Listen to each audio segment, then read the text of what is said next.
All right, so welcome to another episode of Camaro Restoration. In this episode, and I can tell you guys, some of these episodes are just more exciting than others, and this to me is one of the more exciting ones. We get to paint the subframe, and I cannot wait to see what it looks like. All right, so the paint that I chose to paint the subframe with is ep17. It's a brush-on application, and this is gloss black paint. Now you can get into a real Ford versus Chevy debate about what's the best paint to use for a frame. This is what I chose. I'm not saying it's the best paint out there. I understand, and I really appreciate the comments in the last, I think 2 videos ago. I don't use it, this stuff, I used it chipped and it flaked off. I understand that. I've used it extensively on my Jeep, and I had really good results with it. So it's affordable. You don't have to spray it because I don't have a spray gun, and this is just what I chose to use. So let's hope it turns out good. I want to get into this project, get this thing painted. I'm so excited to see what it looks like. All right, so my goal today is to get this frame, this subframe, cleaned up and get a coat of primer on it. And I'm going to go through several steps to make this thing work and to get this frame ready for paint. All right, so I kind of got everything laid out here in the order that I'm going to do it, and I don't have a lot of painting experience. And I'll be honest with you, the stuff I paint usually doesn't turn out great, but sometimes I surprise myself, but most of the time I'm lacking or wanting for a better paint job. But let me walk you through the steps of what I'm going to do real quick. All right, so the first thing I'm going to do is go out there and hit that frame with this wire wheel and get it cleaned up, get some of that flash rust off there. Then a proven product to me that I've used quite a bit is this ep15 metal prep, and basically it's a pre-primer. It removes rust. You got to let it soak a little bit. It cleans the metal and it gets it ready to accept paint. All right, so once the metal prep dries, then I'll immediately go to spraying this thing down with just some spray paint primer. Really like that Duplicolor primer, but the Rust-Oleum's a little bit easier on the budget, and that comes in about $5 a can compared to, I don't know, anywhere from $10 to $13 a can for that Duplicolor. All right, and then once the primer dries, then I will be brushing on this ep15, and this is semi-gloss black. And I can tell you a couple things I've learned about ep15. So one thing I've learned is don't use cheap brushes like that. That's like a bulk pack of cheap brushes, and those bristles, this stuff will just tear through it and it comes out, and it'll get all over whatever you're painting. These brushes are a little bit better quality and honestly not super expensive. I think I got 2 packs of these, and you get 5 brushes for about $7, and they're very highly reviewed and rated on Amazon. So I'm going to see how these hold up. So the other thing with the ep15 is you got to do 2 coats, and you've got to do your second coat before the first coat dries. And they recommend on the back of the can anywhere from 2 to 6 hours of the first coat drying, and then you have to apply your second. If you let it dry, your first coat, then you've got to scuff it with sandpaper to put your second coat on, and that's a real pain. So you really got to plan this out to where you have enough time to do both coats. The other thing I will tell you is to do some test pieces, and this is semi-gloss black, and let me show you a couple of pieces I painted with that and how they turned out. All right, so these are the motor mounts and the pitman arm, and I painted these 2 coats within the specified time period, semi-gloss, and I'm just not real happy with the sheen of the finish. And I know it's semi-gloss, but I thought that would be a lot shinier than that. To me, that's more of a flat black. And I'm so glad that I tested it on a couple small pieces rather than painting the entire subframe and then having to go back and sand it down, because I want a high gloss on the subframe and a high gloss on all these parts. So what I ended up doing was just ordering a can of high gloss, because that's just not going to work, and it turned out kind of blotchy too. I don't know why it did that, but like I said, that's typical for my results when painting. And I can also tell you, and I don't know if you'll be able to see that in the camera, but those cheap brushes will just leave those little bristles all over whatever you're painting. There's another one there. And it's just not worth it for the amount of time and money that you're investing in this, not to invest in some better brushes.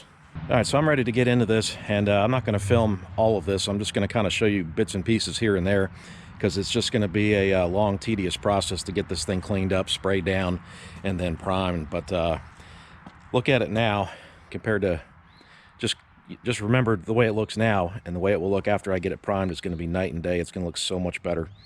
Cannot wait to paint this thing black, high gloss black. It's going to look great.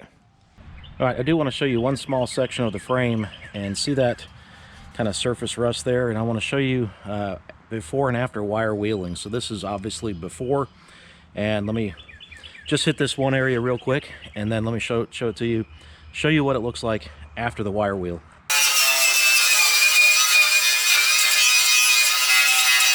All right, so here's the after, and you can see just a couple minutes worth of work, and it took all that surface rust off there. It's not going to it's not going to be perfect, but it looks a lot better, and the primer will stick to it much better when it's clean like that, as opposed to a, you know, kind of a rusty surface like that. So just got to do this whole thing, and we'll be ready for paint. All right, so here's where I'm at. I've been wire wheeling for quite a while, and I just sprayed down this side with the Pour 15 metal prep, and you know, it's not perfect, but man, I knocked a lot of stuff off there that was that wouldn't have been good for paint. So looks pretty good. Got a little bit of the cross member done. If you guys remember what that looked like, it was just caked with dirt and grease. So I got a little more of that transmission cross member to do, and then I've got to work my way up this side. I've already kind of started it, and another couple of efforts here, about another half hour or so. I should be in a pretty good place to be able to spray the whole thing down, and then let the Pour 15 metal prep do its work, wipe it down, and then get some primer on it. All right, so finally got this thing all wire wheeled down and cleaned up, and like I said, it's not perfect, but it looks a lot better. I sprayed it down one time with Pour 15 already, the metal prep, and I'm going to hit a few more spots, let that soak a little bit, wipe it down, which won't take much in this. It's pretty warm out today, about 70 degrees, and then I'm going to start spray painting this thing with some primer.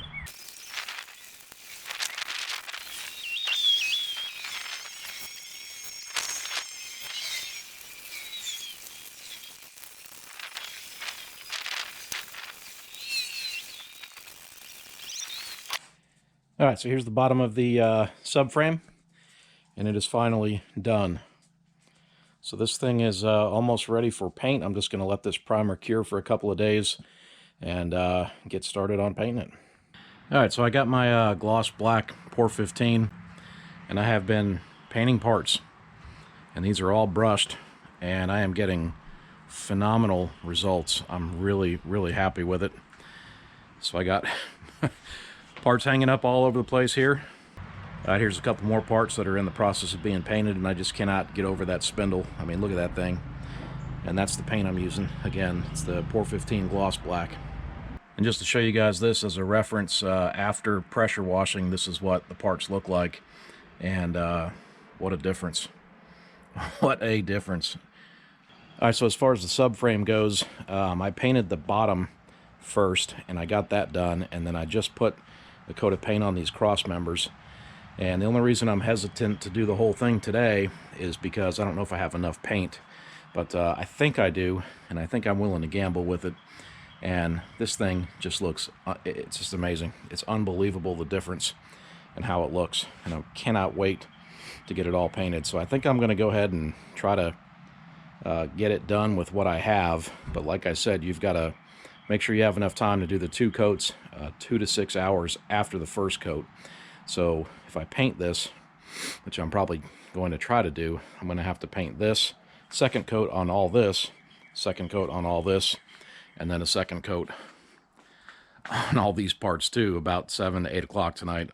And it's a Sunday night, you know, so that's going to be a lot to do. But I can't stand it, so I think I'm going to get into it and get this frame painted.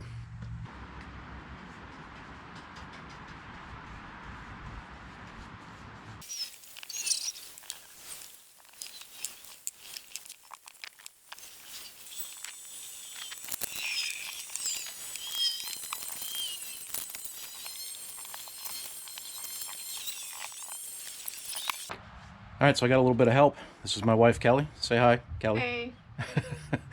And she's a really good painter, and she does a really good job at painting, better than I do. And can you believe it? She's actually out here helping me paint. So we're almost done. I'll show you guys what it looks like when we're finished.